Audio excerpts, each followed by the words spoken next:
And he's disappeared, ladies and gentlemen. Yes, ladies and gentlemen, welcome to Hashtag Sports, which is sponsored by Mr. Rogers Homes. It's off-season speculation for the Bills as they are no longer in the hunt for the Super Bowl this year. Very exciting time. The Pro Bowl weekend. I'm more excited for the Royal Rumble. I can be honest with you, but as we do here at a bunch of different places, we like to speculate about certain things. I know this is coming off of 2 days ago. John Mara said that no, we as of right now are not trading for Deshaun Watson. But just like in the WWE, you can't really take what someone has to say. You just can't take what everybody says seriously. It's a never say never world. So I was talking with Paul a little bit earlier today. And, with some of the things that were said by previous coaches, some of the things that were said by players, and just overall speculation season beginning, we like to talk about it and have a little bit of fun. So I was like, you know what, Paul, what if the New York Giants actually decided to make a play for Deshaun Watson? A lot of times we were talking about it, the comparable skill sets, so to speak. Brian Daboll even said it himself last year. He said the only team that he would possibly go to would be the LA Chargers, who had Justin Herbert. Very comparable skill set to Josh Allen. So if you want to talk about a guy who's comparable to Josh Allen as far as, making plays with his feet as well as his arm, Deshaun Watson is one of those guys. I know they have Daniel Jones there. I actually read a Giants report that said, you know what, Daniel Jones and Josh Allen are very similar. And I said, what? They're both right-handed. They're both over 6 feet tall. Like what? But Giants fans are already lying to themselves, Ray. My special guest, ladies and gentlemen, Ray Routh of DPN, who he's pulling double duty today. He just got off of his live. As you can see, his jersey, TB12 officially hanging up his cleats today. Maybe. First and foremost, Ray, how was the stream? I caught a little bit of it. How was your stream today? It was good. Mike was a little emotional, which I'm always uncomfortable with, so I almost kicked him off. Besides that, it went well. It's the Brady story, or the Brady retirement news / story sort of developed while we were on, which is always cool and not cool at the same time, because you think you have your lead and then your lead changes. Last night, 15 minutes before my regularly scheduled show was on, the news broke that he was retiring. So you jumped on while hashtag was live. It was wonderful. We had the face of hashtag on our channel, but we spent about 40 minutes talking Tom Brady and just kind of, and it was cool because we had Colts fans on there, Steelers fan, we had you, a couple of Patriot fans, and we all sort of come, I'm a bitter Tom Brady fan since he went to Tampa Bay. I kind of broke my own rule today because it wasn't official when I went on. I said I would never wear a Tom Brady jersey until he was no longer a Tampa Bay Buccaneer, and he still is. So I kind of jumped the gun here. So I'm really hoping he retires now, because I haven't worn a Brady jersey in 2 years. But yeah, it was fun. And then today we jumped on, and I was telling you off air, this is the first time in 5 years that I had to change the title of a live stream, because it was originally called Tom Brady Officially Retires. And now we're not sure. So I had to get rid of the officially part and just say he retires. But I want to, if we can, I don't know where you want to go with this, but I would like to comment on your Daniel Jones thing. Absolutely. Right ahead. The comparisons? Yeah, I'm a Daniel Jones believer, to be honest with you. And when they talk about the comparisons in Josh Allen, I think it comes back to when they're comparing Mac Jones to Tom Brady. I think people who can use their head understand Mac Jones is not going to win 6 Super Bowls or 7 Super Bowls, whatever. He's not going to be Brady in that sense. However, you're talking about comparable skill sets that are similar. They may not be as good as the other guys, whatever it may be, but they're similar. Daniel Jones can make plays with his feet. I've watched Daniel Jones run people over. He's got a strong arm. Tell me if you've heard this one before the last couple of years. He's got a strong arm, but it's wild. Likes to play hero ball a little too often, right? Yeah. Yep. a couple years ago when I was pumping the Josh Allen tires, there was a lot of people outside of the Buffalo fans were agreeing with me, but there was a lot of people outside of the Buffalo fan base saying I wasn't seeing things that weren't there. I was seeing things that weren't there. John Mara came out, I want to say on Monday or Tuesday, and said, we've screwed Daniel Jones over and over again, with bad coaching, with bad coordinators around him. We've just screwed him, and we want to put the proper people in place to help him develop. And I do. I've been a Daniel Jones believer since he was drafted, but I think you have to have the right coaching staff around him. And we all saw what Daboll did with Josh Allen. Some of that is Josh Allen. Some of it is Daboll. I'm not saying Daniel Jones is going to come out and be at the same level as Josh Allen. So Bills Mafia, chill the fuck out, right? But I do believe he's a much more capable quarterback than he has showed through the first 3 years of his career. Yeah, I mean, just if you look on the surface, if you're one of those guys who just goes by the statistics, I mean, 63% completion percentage, 45 touchdowns to 29 picks. That doesn't seem like a guy that has a 12-25 record. I mean, the Giants have been, like you said, littered with injuries, bad coaching, no offensive line. In 3 zero. years. I mean, they got Nate Solder, and that was pretty much it. And that's been a disaster. It's been a disaster since he got there. I mean, and then you talk about I'm just looking at the free agents current for the Giants, who are currently $10 million over the cap. I mean, it's not really an ideal situation for Daboll going into, but if you look at it, they're $10 million over the cap. They have the 5th and 7th picks in the draft, which in and of themselves, those 2 picks cost $11.6 million for the first year. Yeah. So this is what kind of led to some of my speculation for today, even though, like I said at the onset, John Mara initially just said, we're not trading for Deshaun Watson, this and that. Basically saying he carries a little bit too much baggage with him. But you're going to be trading him to the New York Giants. Yeah, there's that, New York is pristine. There's nothing ever going on controversial in New York. Like, let's forget about that, But you look at the free agency, Nate Solder, Billy Price, Evan Ingram, Jabril Peppers, John Ross, Will Hernandez, Danny Shelton, Reggie Ragland. That name rings a bell in Buffalo. But you got Benardrick McKinney. You got all these guys that are free. I don't know if McKinney might be somewhere else. I'll have to check that. But you look at all these guys and look at what they're going to have to do. It's almost like a wholesale change. And if you're going to hit the reset button on your team, which, you know what? I look at the Giants and I'm sitting there going, how are you spending all of this money? And if you look at it, James Bradbury, drafted by Carolina, that's a David Gettleman get from Carolina. Yep. Saquon Barkley's in the last year of his deal. Daniel Jones is in the last year of his deal. Blake Martinez is a free agent next year. Who else? Leonard Williams has, I think, 2 years left on his deal. Yep. So if you're sitting there and you're New York and you're Brian Daboll and possibly Ken Dorsey going there, that's a huge thing now in Buffalo. Is Dorsey going to be going there as the OC, which is very interesting to me? Why not? Here's my crazy thought, Ray. Mm-hmm. You bundle 5 and 7 with Jones and send it to Houston for Watson and their third overall pick. I think that Houston is an even stronger position now.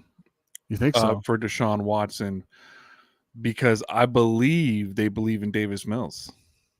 They do. And I believe they do. And based on the little bit I watched of him last season, I thought if you put a capable offensive line in front of him and got him some decent weapons, you could probably build a team around him.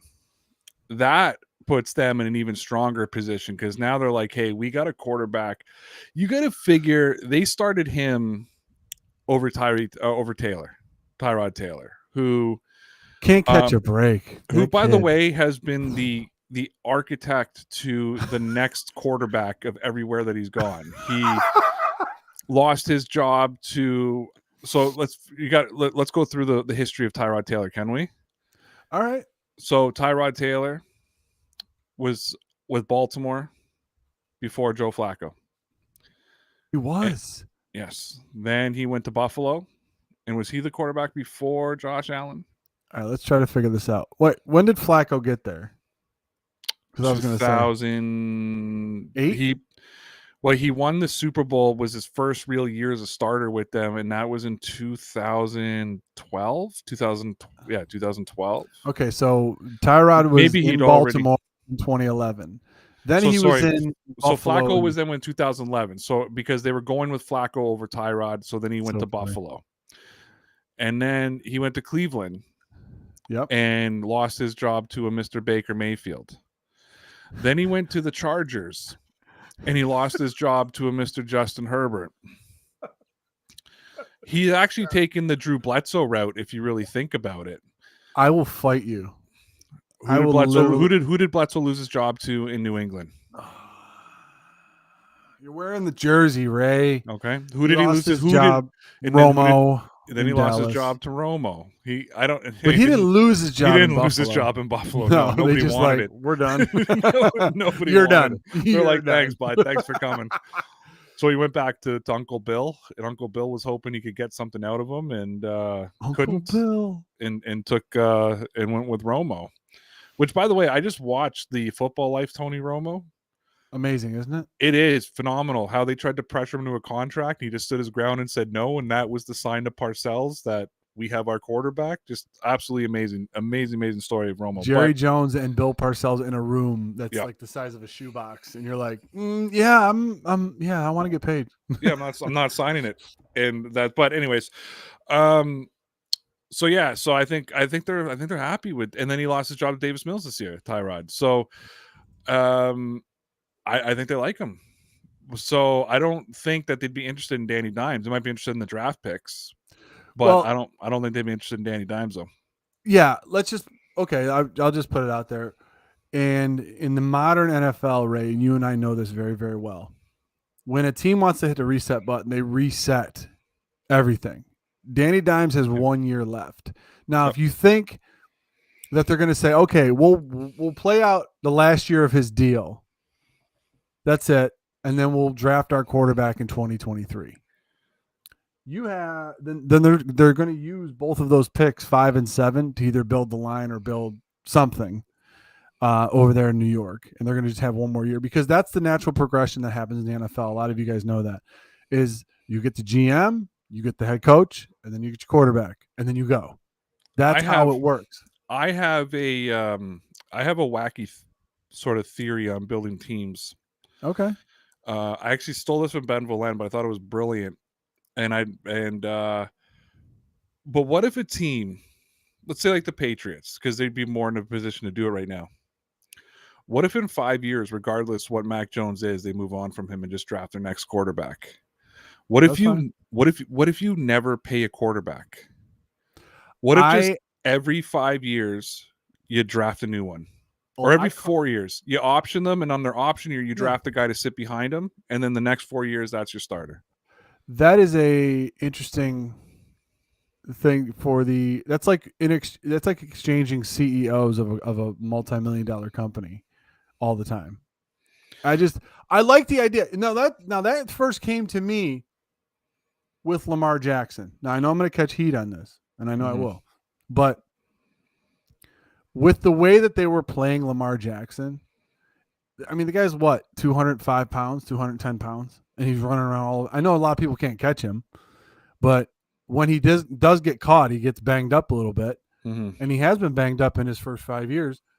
If that's what you're going to do and how you're going to plan to have your quarterback, listen, we'll draft him, have him for 5 years, and then we're done. We'll move on to the next one. You seriously could delegate your funds in other places, or you could take the TB12 route and not be the highest paid guy on the team, so you can delegate the money elsewhere for the team where you need it. Someone should have pulled Rodgers that, I think. Or you could get a GM very much like I always forget his name, Veach down in KC. Who they're never going to come close to paying that contract to Patrick Mahomes. Like, it was such a brilliant way that they set that thing up. But I understand too. This all comes down to you need to have somebody who can evaluate quarterback talent, right? Like you need somebody who can evaluate quarterback talent, because if you have a GM that you don't trust, then it's tough to do that, especially if you have a guy who works, right? Now I know that Belichick didn't have his fingers in all of this, but I thought about this the other day and said to somebody, do you realize that in my lifetime, the Patriots quarterbacks were Drew Bledsoe, Tom Brady, could have been Jimmy Garoppolo, could have been Matt Castle, and now it's Mac Jones, right? Like I said, for all of the misses at wide receiver, like Bill Belichick really knows how to identify quarterbacks who can play in their system and be successful in the NFL, right? And I think I tweeted out last week, or it was going into the wild card weekend, I'm like, there's 3 Bill Belichick quarterbacks, drafted quarterbacks, playing in the playoffs this weekend around the NFL. Garoppolo, Mac Jones, and Tom Brady in one weekend, right? So again, the Bills went through a quarterback carousel, so you guys might be like, no. You know what I mean? Like, we're not just going to move on from Josh Allen after 5 years and go back to Trent Green or, insert quarterback here.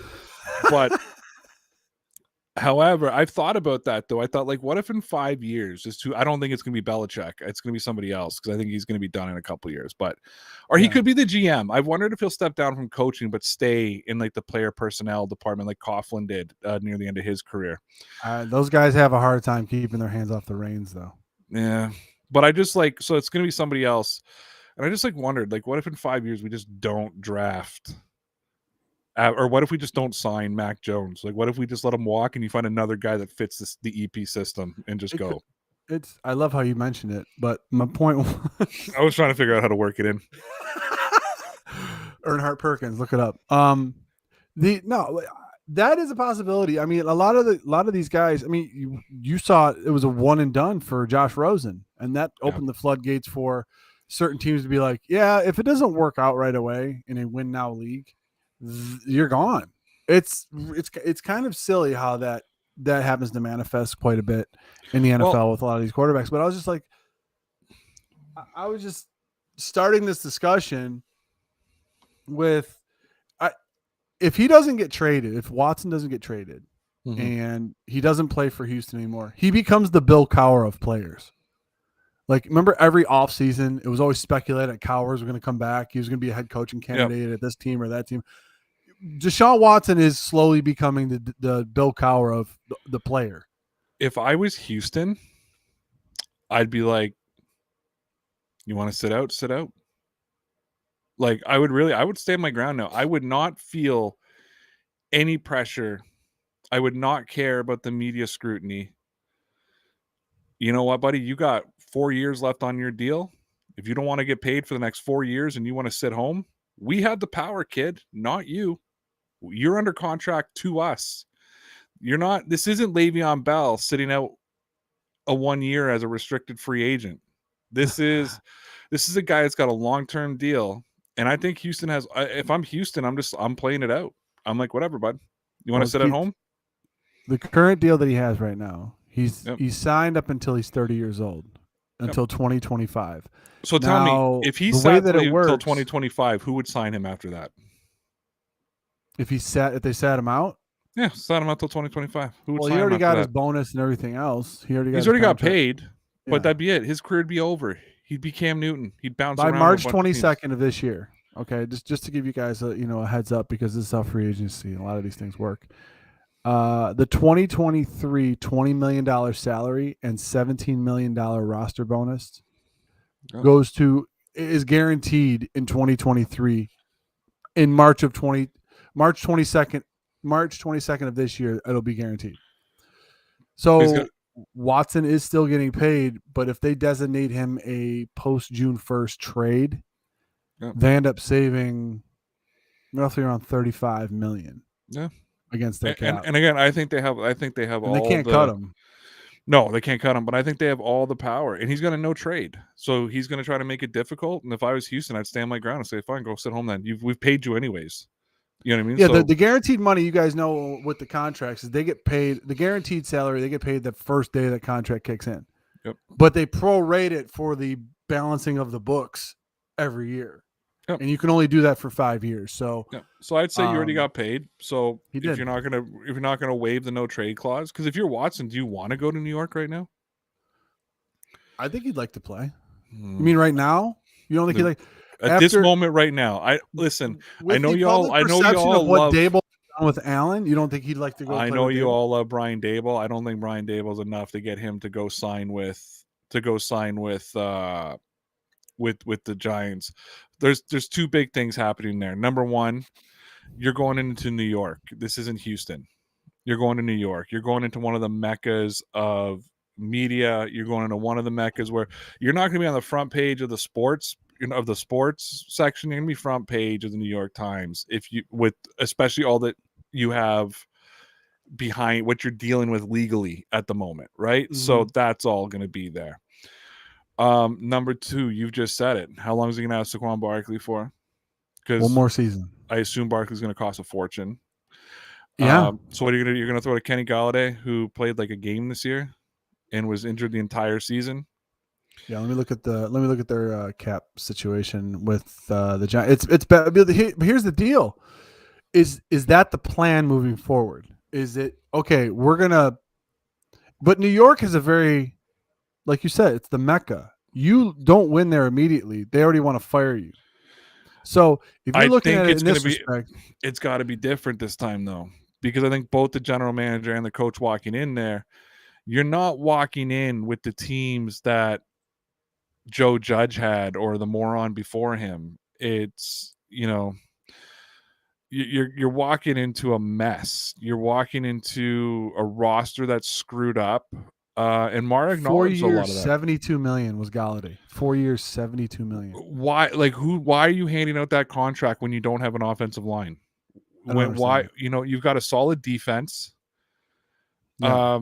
You've got a solid defense, you've got a solid special team core. Why are you handing out that contract? Because they're morons in New York. They had an idiotic front office. I don't see Deshaun Watson going to New York. I don't know where I see Deshaun Watson going, honestly.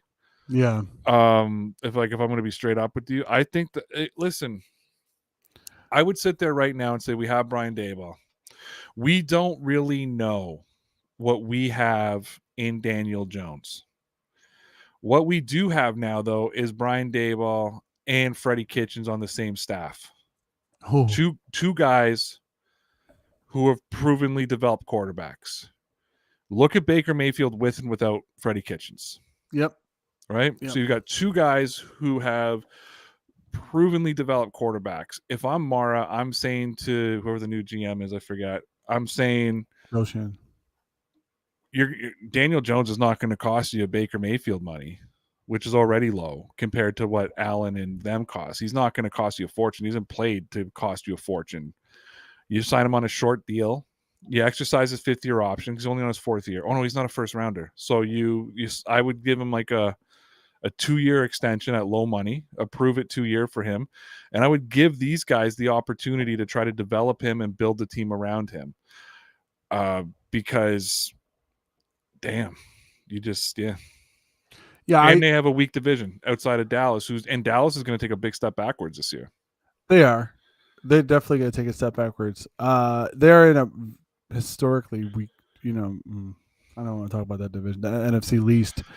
Except, you know what, though? I mean, listen. It's not like the AFC East was strong for a lot of years. It was not. No, I'm not sitting here. If the Patriots sucked, we would have been the AFC least. You know what I mean? Like if we say it. No, what I'm saying is, but the East is getting a little bit better over there now. The Philly's looking like they're ready to take their next step. Dallas is still good. Washington's got a good solid core on defense. If they can figure out their quarterback situation, and by the way, that's where I think Deshaun Watson's going. If I'm going to make a real thing, I think it's going to be Washington. Mm-hmm. Washington will be a scary team if they have a real quarterback behind center. Yeah, add with him Riverboat Ron there. With Riverboat Ron, I think that would be pretty scary. But if you look at that division and how it is right now, it wasn't. I think personally, at first, because I don't know, I'm just guessing. I think Daboll pissed off a lot of people last year. It rubbed a lot of people the wrong way by saying, "Oh, I'll only go coach the LA Chargers," because they ended up getting Herbert. And, it's like, okay, why? What is that? So he goes to New York. He's got Daniel Jones there. You got to think of the timetable and the typical way that these things work in the NFL. You get your GM, you get your head coach, you get your quarterback. They didn't draft him. Nope. He's got one more year left. Now, rather than trade for a big name guy and then sign Mitch Trubisky as your backup because who's a free agent, just ride it out with Daniel Jones for a year to say, hey, could this kid get it? Could this kid get it? Yeah, that's what I'm saying. That's why I wouldn't bring in Watson. Well, that's the other thing. But you have to look at the skill set of Jones and look at what Daboll's been successful with in the NFL. I don't think there is an athletic quarterback the caliber of Josh Allen in the NFL right now. You may say a guy may have his close to his arm, or a guy may have close to his feet, or close to his size. But I'm talking about the entire package of what Daboll, the raw materials he was given to work with in Buffalo. I get that, but again, so then Daboll should just never coach anybody but Josh Allen then. Because why did he only want to go to the Chargers? Yeah, but I don't even look at them as I don't look at Herbert and Josh Allen as comparable skill sets. So I have a tough time with this argument because I'm dealing with this on the New England side right now. With because I don't think Patriots fans really understand what is going to happen to our offense if Josh McDaniels leaves. Like, because he's the offensive coordinator, but he's known as the head coach of the offense. Like, there's a lot that Bill Belichick doesn't have to worry about because of Josh McDaniels. That changes a lot of things if that dynamic changes. And the talk now is, well, where has Josh McDaniel been successful without Tom Brady? Right? Well, I mean, then you know what? Then Bruce Arians is an awful coach. Sean Payton is an awful, because Bruce Arians has only been successful with Ben Roethlisberger, Peyton Manning, and Tom Brady. He's never come close to winning a Super Bowl with Jameis Winston, so he's a terrible coach. He had Carson Palmer. He's a terrible coach. See, but he's never won anything without those three guys. You get what I'm saying? Like, he's without he hasn't. Andrew Luck. He hasn't won anything with, but what I'm saying though, he hasn't won anything without those three guys. This is what I'm getting at. He's a terrible coach. Sean Payton's a terrible coach. What has he won without Drew Brees? Like, I hate when we start getting into these stupid arguments. It's like, Belichick's a terrible coach. What has he won without Brady? You know what I mean? Like, okay, well, Parcells is awful. What's he won without Aikman? Nothing. Or not Aikman. Other way. Sims. What's he won without Sims? Who's a terrible quarterback? But what has he won without awful. LT? You know what I mean? Or what is like? So I don't like these arguments because you basically just laid out the argument. I don't think intentionally, but you just laid out the argument. Well, unless you get somebody who's a clone of Josh Allen, which tell me where all these clones of Josh Allen are hanging out, because who else in the NFL is a clone of him? Unless they get a guy who's a clone of him, like Brian Daboll's probably not going to be successful in New York. I don't buy into that. This is a guy who was in Alabama. He would have been the best athletes in the country. Okay, go on. Would have been in Alabama. Was with the Patriots. You're going to say Tom Brady's the best athlete in the world? I would never say that, but he coached. What did he coach there? He was a tight end coach. Tight ends. Yeah, Gronk really needs a coach. Aaron Hernandez. We needed a therapist, not a coach. We've just had this conversation that. What I'm saying is this. I just watched a $12 million tight end make 23 catches this year because our offensive coordinator couldn't figure out how to get him the football. So there's a difference in some of these guys, and I think that it all comes down to just Brian Daboll doesn't need Josh Allen to be successful. And I think that, yes, there's raw talent there, but to turn around and say it's only because of Josh Allen, I hate that argument. Because what if Josh Allen sucks next year? What if he has an off year? They're going to say, well, he needs Brian Daboll. You know what I mean? No. You can't, because until next year, it's going to be a chicken or the egg argument. That's what it's going to be. Not even close to a chicken or the egg argument. It is. I'm not saying. Listen, you love doing this. You love twisting my words around. I didn't say he couldn't be successful with Daniel Jones at all. What I was saying was Josh Allen possesses a very unique skill set, and this is a discussion for another day. I saw Allen a lot of times, make chicken salad out of things that weren't there. Mm-hmm. Okay. Now, if people of New York are expecting 4,500 passing yards and 40 touchdowns out of Daniel Jones next year, I'm sorry to say it's probably not going to happen. You look at the track record of Brian Daboll prior to coming to the Bills. Mm-hmm. The success that he had was pretty much limited to Alabama. And then he gets this raw freak of an athlete to work with and to mold. And he molds them. And that's great. You can't write the history of Josh Allen without Daboll. You can't write Daboll's being a head coach for the New York Giants without Allen. Mm-hmm. Okay? So they're linked. That's what I'm saying, the chicken or the egg. So what if they both enjoy success next year? Okay, he developed him, and he's developing another quarterback. Great. If they both stink next year, then what are you going to say? Okay, they needed each other. Or what? But we both know that this is a team game, and there's extenuating circumstances that will come up. Mm-hmm. I'm not saying he needs a Josh Allen clone to be successful in New York. I'm saying people should temper their expectations of him going to New York and turning Daniel Jones into an MVP candidate. How much do I want to rile you and your fan base up right now? I'm debating. I'm jumping back and forth because I've already got you riled. Maybe he doesn't need a Josh Allen. Maybe he needs a Stephon Diggs. Because just coincidental, that's when the MVP season started for Josh Allen. Oh, right? I'm not dumb enough to when he got the bona fide number one, right? So, and that's my thing. Maybe Daniel Jones just needs that guy that you can almost a Joe Burrow. He does. It's in the backfield. But but that's a running back. You need that guy though. It's the Joe Burrow mentality, right? The F it, Jamar's somewhere. You know what I mean? Just chuck it up. Jamar's somewhere. Do you think Joe Burrow is in the AFC Championship game this year if Jamar Chase is not on his team? I think there's only one other human being on the planet that you could interchange with Jamar Chase, and the Bengals are going to be where they are right now, and that's Kyle Pitts. Maybe. I just think he doesn't have the deep game of Jamar Chase, though. No. Oh, no, he doesn't. But I love what's Pitts, his name? Don't get me wrong. Oh, no, I love Pitts, too. I'm saying that Joe Burrow wouldn't have been on his ass as much in 2021. He wouldn't have been on his ass as much, but I don't think I'm going to start making up names now, but like Eifert, right? Suddenly I can't. Boyd. That's like suddenly. I'm trying to think of their wide receivers. Tyler Boyd. Yeah. Tyler Boyd, T. Higgins, and Jamar Chase. T. Higgins, that's it. Who's Eifert? Why is that name? You were thinking Tyler Eifert from like 3-4 years ago? Maybe that's what is going through my mind right now. Yes. Yeah. But Boyd and Higgins. Because they haven't had a tight end. Yeah, Higgins. Oh, Eifert, because I wanted the Patriots to sign Eifert. That's why. Sorry, there we go.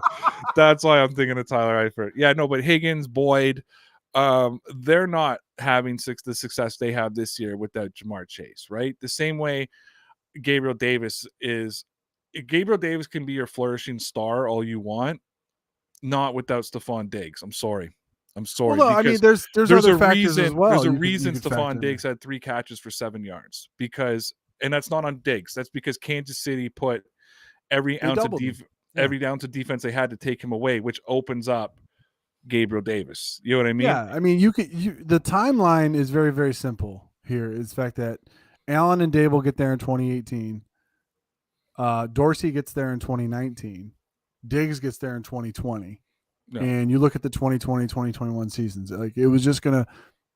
I respect and applaud the Buffalo Bills for holding that incumbent staff together as long as they did, because Daboll over the last 2 seasons could have went somewhere. You know what I mean? When they made the playoffs against the Texans, when they went against the Texans, that's when the whispers of Daboll's name was getting thrown out into the head coaching hierarchy. You know what I mean? They could have had this. They could have, he could go here. And then Allen has his MVP year, and then you're sitting there going, okay, all right, Brian Daboll might be going here, might be going there. And then, obviously at the end of this season it happens, but I just thought these are the types of discussions, and we're running low on time right now, ladies and gentlemen of Hashtag Nation. These are the type of discussions that are so fun to have in the off season, because there's so many different places these teams can go with the connections. You know what I mean? You're talking about a guy, Nick. This is another thing that connected it for me. Nick Caserio, you remember that name? He was with the Patriots organization for 20 years. He's down as a GM in Houston. Worst draft evaluator we ever had. Go ahead. Yes. But I'm pretty sure him and Daboll have met before. Probably, yeah. Probably. And if they're talking about Daboll wanting to get a guy that has a comparable skill set to that they can't afford, Allen, yes, that they can't afford. I mean, but the salary cap's a myth, right? I'm pretty sure the not New York. Not New York.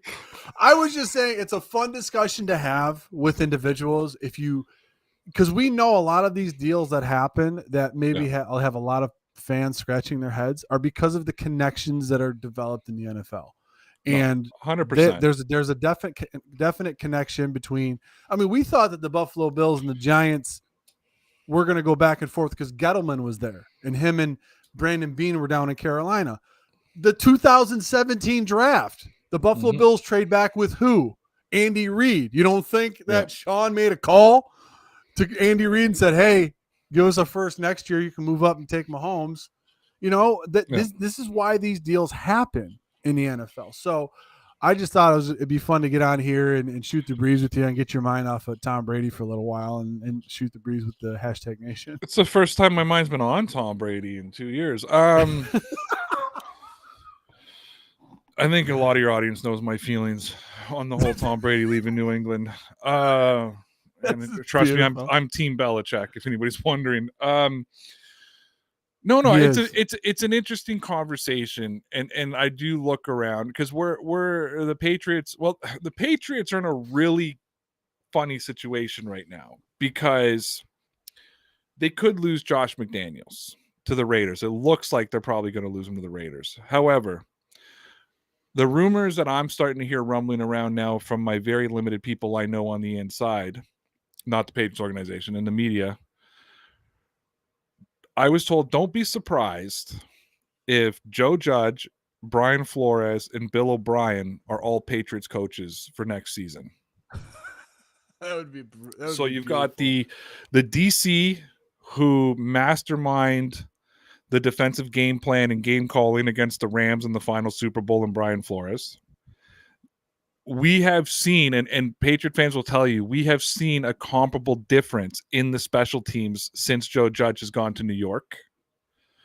And as you know, the Patriot special teams is a big deal for us. And yes, we have seen a comparable difference. I mean, Jake Bailey went from being an all-pro punter to having 3 punts blocked this year, and that was him hanging on to the ball. That wasn't a one.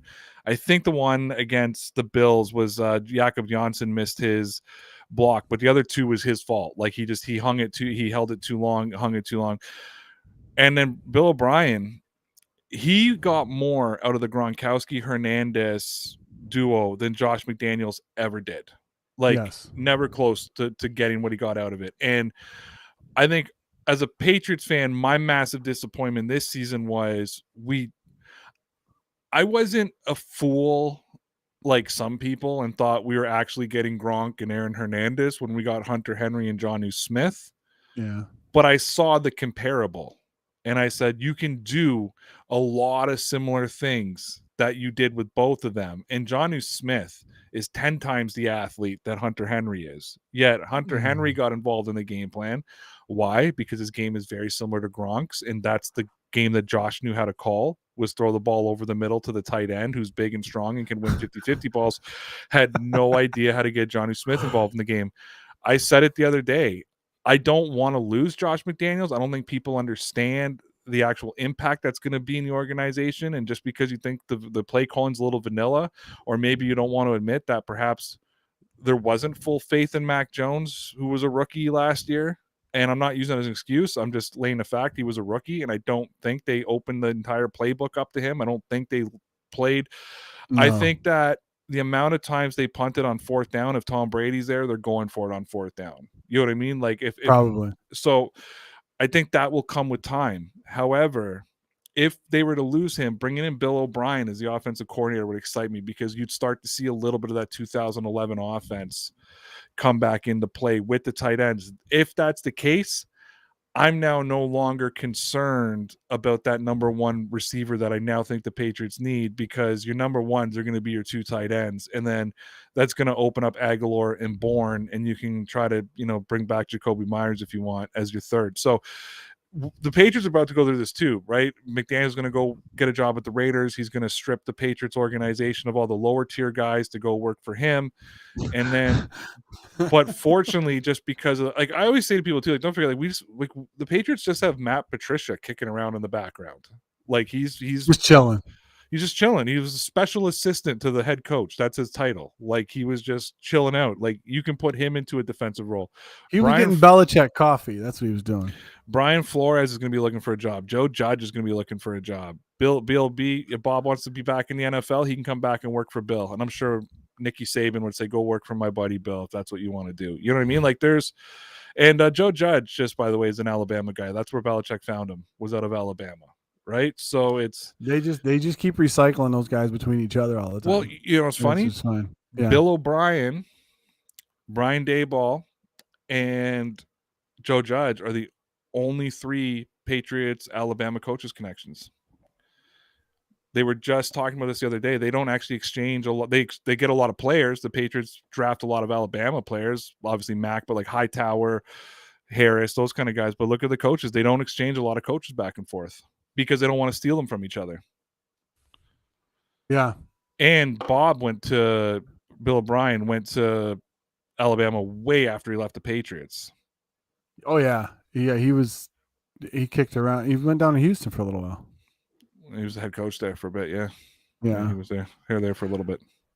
I mean, aside from that, I mean, we had this discussion a little bit last night on your channel. We were talking about there are a lot of guys that are just better as coordinators than they are as head coaches. Freddie Kitchens, and that's Kitchens is a guy. Daboll's a guy. Haley's a guy. Wisenhunt's a guy. We don't know about Daboll. Daboll's never been a head coach before, so we got to see. I mean, I was just running through the names out of my head that we were talking about yesterday. Brian Flores, Matt Patricia, like, it's everybody who's ever played coach for the Patriots under Bill Belichick. Oh, well, you talk about maybe like a Leslie Frazier or Todd Bowles. Frazier's going to be an interesting one. Nagy could have been a guy that's just a great coordinator, but not a good head coach. You know what I mean? You know what? There's two guys I'm really interested in seeing. Eberflus, how he does as a head coach. Yeah. And how Frazier does as a head coach. Like, those are the two ones I want to see the most. In the successful environment, give them a chance to be successful in a successful environment. Because I think guys like Todd Bowles, we talked about this last night. Mm-hmm. I don't think he was ever set up for success. I think that he was. New York's a funky place, though, man. New York is weird. But I think he was there to be the bridge, and they knew it was going to be bad. There was never long-term plans. There was never a plan to give him anything to work with. He was there to bridge before they could get Adam Gase. And then they wanted to push him off of one. Gase. Oh, my God. There's a guy that... No, I can't talk about Gase. I'm not going to do it. Not going to do it right now. Not in front of everybody. Do you know what I'm wondering? What are you wondering? If more teams are going to take the Mike Vrabel route. Like, a guy who was actually a good player. Like, a lot of coaches, like Cliff Kingsbury, former New England Patriots quarterback. You love bringing that up. I bring it up because it is factual. Nobody knows that, though. That's how bad he was as a quarterback. You know what I mean? Like... But he's a good coach, and we've seen a lot of that. Like, you never see a lot of these guys, like, great coach players becoming great. Now you're starting to see. I was an awful quarterback, Ray. I was an amazing coach. But what I'm saying is, so you got Vrabel, who I think we can put up as a top player at his time as a defensive player. There's your boy right there. Gerard Mayo's been being interviewed all over the NFL, and I don't understand why. He hasn't even been a coordinator yet. However, people are really interested in him, and I think it's because they look at Vrabel, and you and I talked about this. Vrabel is the most successful coach, I would say, outside of Bill O'Brien, because before he got crazy and became the GM, he had success in Houston. Mm-hmm. Deshaun Watson's best years were under him. You know what I mean? Like, but Mike Vrabel's been the best coach under the Bill Belichick tree, yet he never coached with Belichick. But he played for him for so many years that he learned the concepts as a player that he then puts his own twist on. So he's not trying to be baby Bill. He's trying to be he's trying to be Vrabel, but using and if you listen to a lot of what he says, he sounds like a Patriot when he's talking. So I'm thinking about guys like in San Francisco, like Wes Welker. When does he get a shot at being a head coach somewhere, right? Like when does a guy like Terrell Suggs get a chance? Do you know who I would hire, honest to God, as a coordinator to give him coaching experience and then him be my head coach? Like Ray Lewis. Like I'd be all over getting Ray Lewis on my coaching staff. I don't know. He'd be a player's coach. He would be a more intense Mike Tomlin, and he would be that player guy.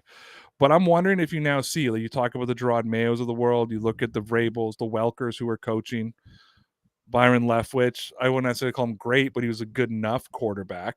You know what I mean? Dan Reeves was a player.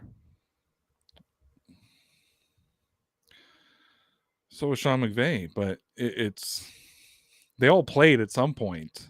Everybody played at some point. But it's interesting to see some of these. I mean, Sean. I'm talking about good players. I'm talking, but it's rare that happens, which is I think why you brought it up is the fact that these really, really good players don't really turn out to be really good coaches. A lot of them don't coach though. But I'm not talking great players. I've always said Tom Brady would be the worst coach in the world because it's the same reason. I don't know. Do you watch hockey? Are you a hockey fan? No, I don't. No. Sometimes. But you're aware of Wayne Gretzky?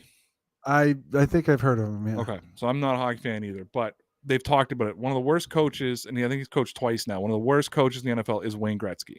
And the NHL is Wayne Gretzky. I believe it, yeah. Why? Because everything comes natural to Wayne Gretzky. The same way with Brady. I know it was hard work, but the way he reads a defense, let's just use his mind. Forget his physical steps. Like the way he reads a defense, he's going to expect his quarterbacks to think like him.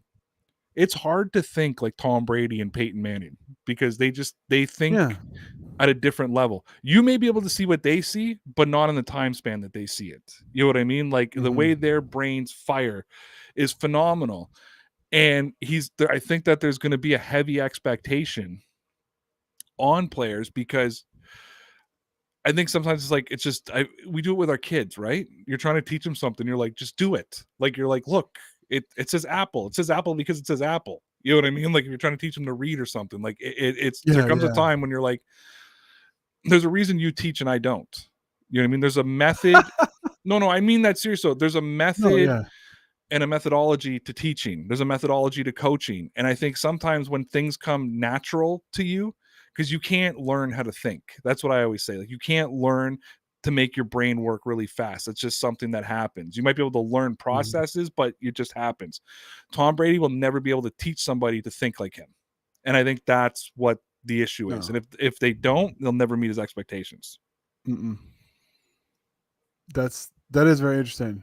I like the take on that. Like with some of these great players, it is very tough for them to say, okay, why don't you just do it? I mean, Michael Jordan I don't think he'd be a coach.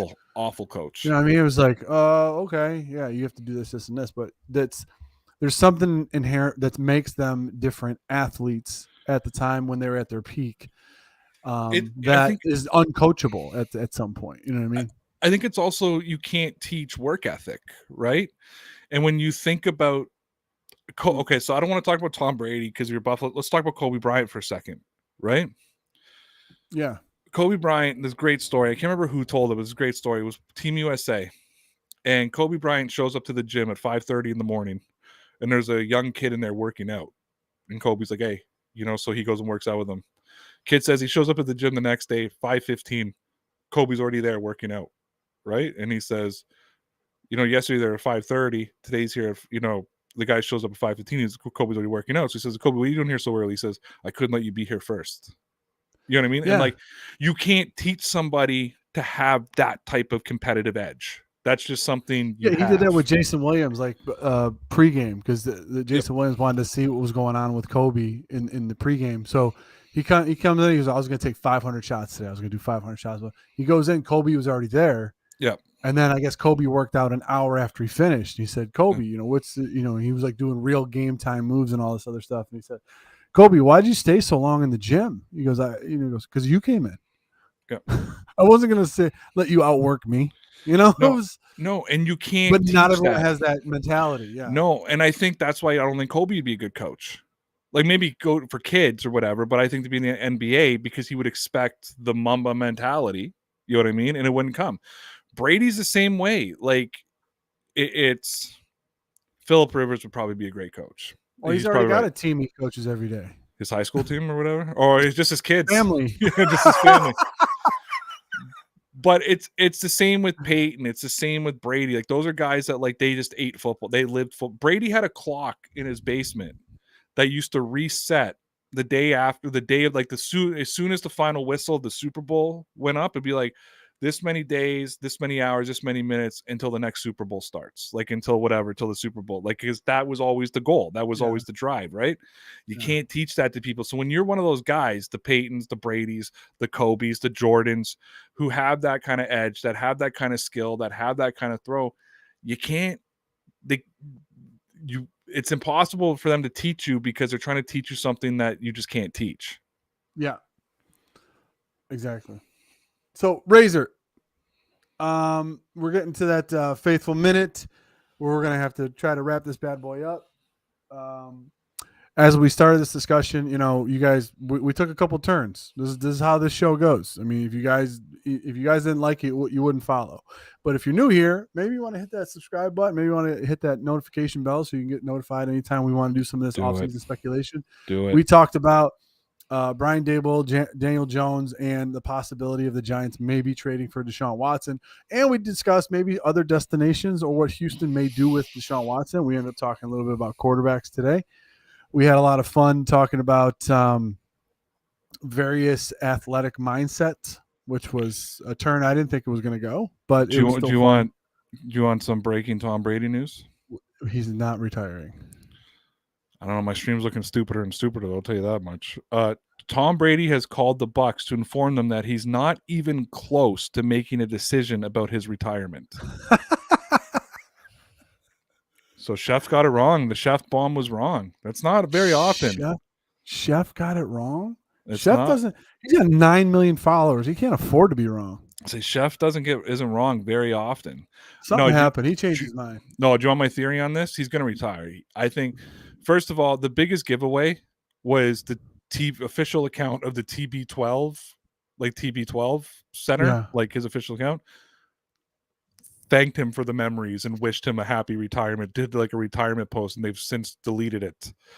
I think because it's Tom Brady, he's pissed that this got out before he had a plan, and his plan has been blown up because this came out so early. Right? He may have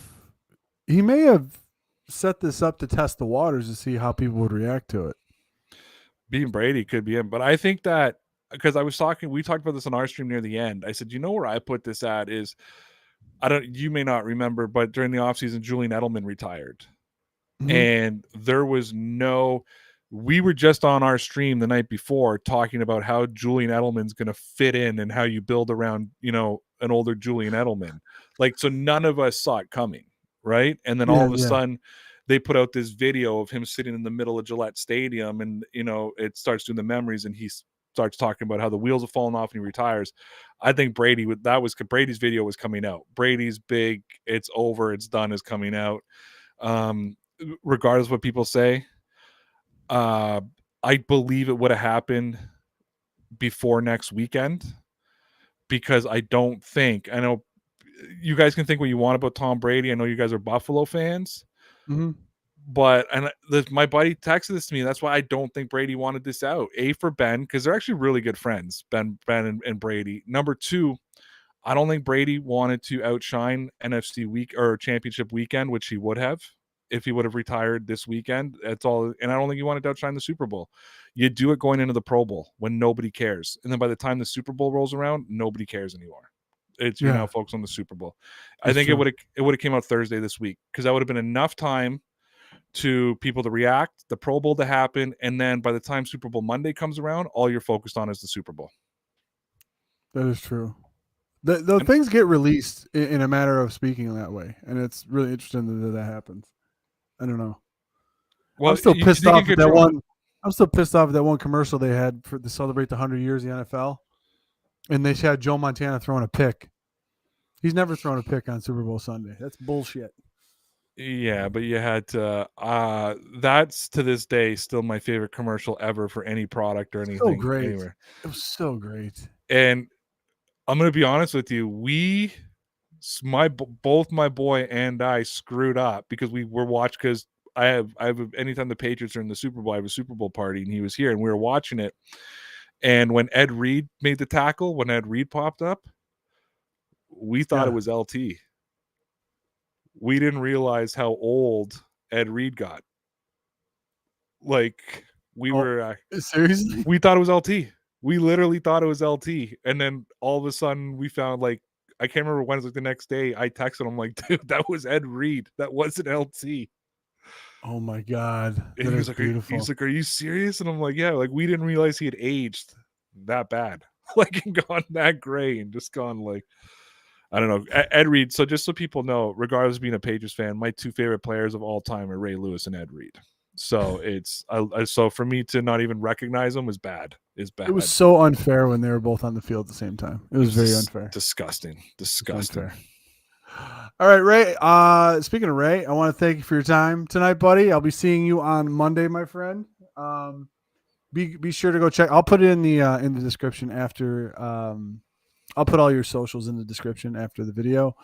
Make sure you go check out Ray over on his YouTube channel. Make sure to check him out on Newsbreak and you know, he writes for Dean Blundell. Go to rayroute.com. It's the easiest way. All my stuff is right there. Rayroute.com. I will definitely put that in the description of this video. Guys, speculation season has started. Be on the lookout for more of these videos from Paul and myself and the rest of the hashtag crew. For Ray, I am Mario. This is hashtag sports, hashtag nation. You guys have a great weekend.